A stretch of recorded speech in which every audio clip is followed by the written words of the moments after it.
Happy New Year. I hope everyone had a great 2025, and now we're looking forward to 2026. What do you have on tap moving into 2026? Well, I wanted to share what I still have left over from my 2025 year of brewing and then discuss what are we going to do in 2026. I have the last four beers that I brewed. Fortunately, I still have on tap. I'm very pleased with them. I'm really glad I'm starting the new year off with these great beers on tap as I start to plan for 2026. The Kettle Corn Cream Ale coming in at 5.5% has cleared out very nicely and it still tastes fantastic. It's aging very well. I'm really excited about that. Of course, that's great for the summer. I'm sure I will be brewing another corn cream ale come the summertime. I'm going to do that every year pretty much. It's one of my favorites. Next up, I still have some of the blueberry amber hefeweizen left over. That's 6.3% alcohol. This came out wonderful. It's the first time I've ever done it, and I'm really happy with it. Amber hefeweizen is my oldest recipe that I've been brewing for over 20 years, but I added blueberry from my own blueberry bushes, and I just love it. It would not be a fruit beer as you would think or a sour. It is very light on the blueberry and it gives a little bit of tartness, but still it's that classic German wheat beer with just a little bit of hint of blueberry on top of it. I would definitely brew this again. I'm very happy with that.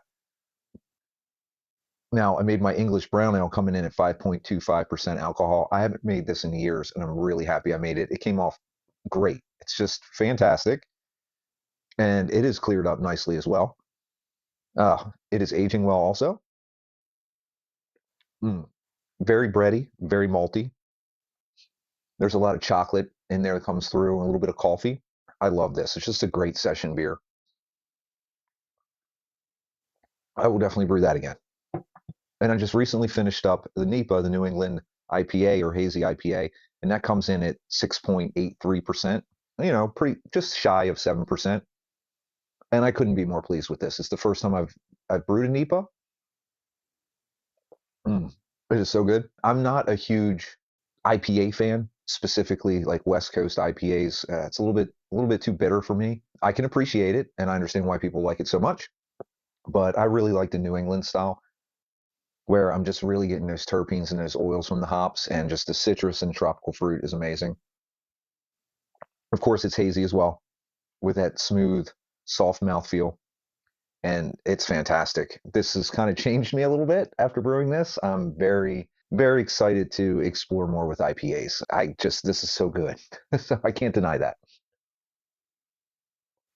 Going into the new year, I've put together full grain to glass videos on each one of these beers. Go ahead and check it out. Please let me know what you think. Which one of these interests you more? I'm representing a pretty full spectrum of ales here. Earlier in the year of 2025, I brewed a cream ale, a corn cream ale. Of course, I followed that up with the kettle corn cream ale, which I really like the tweaks to this recipe quite a bit, and that's probably what I'll continue to run with. Of course, I did my amber hefeweizen, and then I brewed the blueberry amber hefeweizen. I also brewed a cranberry oatmeal stout, and I did that in spring, and it came out fantastic. I did not do it in the wintertime. I had the English brown ale that I brewed, but I will definitely do that stout again. Once again, it's not like a true fruit beer. It's very light on the cranberry, so it's a little tart, but it goes real nice. And I actually made it in the spring, which was fantastic. That's not a typical season to drink stout, but came out great. Everyone loved it. It's a bit of a favorite. I will definitely do that again. I brewed my golden ale as well this summer. That went really quick. I really love that beer. It's great. It's really crushable in the summertime. I will most likely brew that golden ale again this summer if it makes the cut because there's lots of other beers I want to brew. So, what do you plan to brew in 2026? Please hit up in the comments what you have in mind for brewing 2026. Let me know if there's anything you'd like to see me brew. I know for sure this year I am going to do an Irish red ale. That is going to happen. I'm going to do that this year. Otherwise, I'm pretty open. Now that I have my new kegerator with four taps, holds four different types of beers, I have my old kegerator that I made, which is perfect for cold storage. So I'm probably going to do a lager this year, and I'm going to use that refrigerator, and I'm going to make a lager. I've never made a lager, actually. I have been exclusively ales. Please let me know if there's anything you would like to see, because I'll go for it. There's some beer styles that I'm not hugely fond of, but hey, I still give them their credit and their merit, and I will do it. It's worth a shot. I wasn't a big, huge IPA fan until I brewed this NEPA. Now I'm a fan. Let me know what you plan on brewing. I'm interested. I want to know. I have a close friend who has wanted to brew mead for years. Hey, let's do it. I'm going to put together a small batch and go for it. Why not? I like mead. I'm more of a beer guy. I've always been a beer guy, but I'm open to trying mead and I love brewing. So, and fermentation and brewing to me is all the same. All the communities unite. There's nothing beer versus mead versus cider. We all come together. We're all brewers and we're all fermenters. So that's what we want to do. Also, I'll scale down the size. I do normally 11-gallon batches. So I think I'm going to scale that down to like a very manageable, like 2.5 gallons. Just do a small 2.5 gallons. It's very accessible and very easy for you if you're new to brewing and you want to get into it. You don't have to do these big, huge batches. And while I'm into that, I'll probably roll into, hey, maybe I'll do a 2.5-gallon batch of cider. Same way. You can do small stovetop brewing. That's how I started. So, hey, if you haven't started yet, let's start 2026 with a small size batch, just with a pot and a bag, the basics, so you can get into it in 2026 if you've been waiting and you feel overwhelmed. Hey, there's a lot to do in 2026, so let's start planning. Let's figure it out. Yeah, help me out, and I'll help you out. Give me some ideas. I'll brew some stuff. Let me know what you want to brew. I wish the best to everyone moving into 2026. Reach out to your communities, have fun, do what you want to do, take control of your life and what you want to do. Try something new, put the work in. You might find that it gives more meaning to your life. I know it does for me. There's a great community out there putting out videos on brewing beer. There's local clubs brewing beer.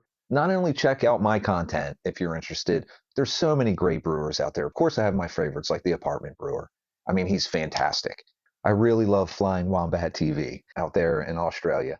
Locally here is Bubblegut Brews, otherwise known as the Beer Man. He's amazing as well. He's brewing lots of beer, but his review skills are fantastic. It's like a whole nother take on it. I wish I could do that. And I don't want to forget Dr. Hans because he's great.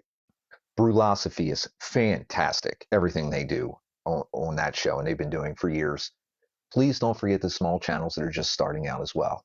Check them out. I wish I had found them a lot earlier, to be honest, because I've been kind of recluse. And everyone's been doing this for a long time. I didn't know it. I've been brewing beer for over 20 years in my own little vacuum and hole in my small community of friends and family that drink my beer. I have no social media presence. Creating this YouTube channel is my only social media presence.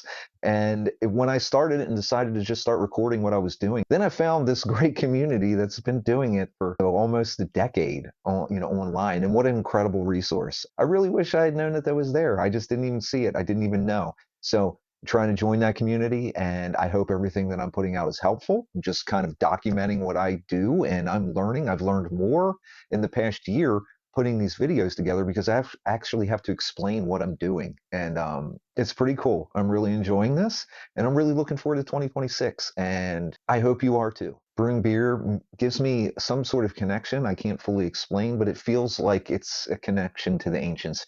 Humans have been brewing beer and alcohol and fermenting all types of things for thousands of years, every culture all over the world.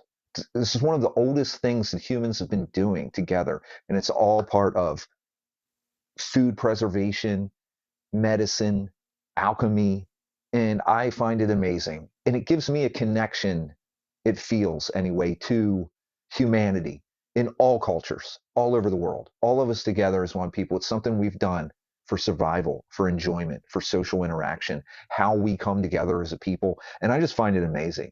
And that's the biggest reason I think I like brewing beer. So whether it's making wine, brewing beer, making cider or mead, or down to anything, just in making vinegars from these things and just all aspects of fermenting and brewing.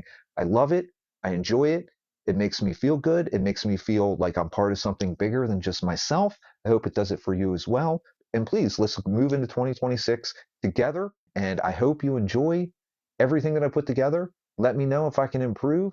I'm glad we can share this together rather than me just brewing in my garage by myself like I did for almost 20 years. But now we're all coming together. Cheers. Cheers. I got more than I can handle, but I'm getting my can seamer and I give it away constantly. And it's not really a problem because it goes quick because everybody wants it. So, which makes me feel good as well. And let's move into 2026. Cheers, everyone. Prost. Salut.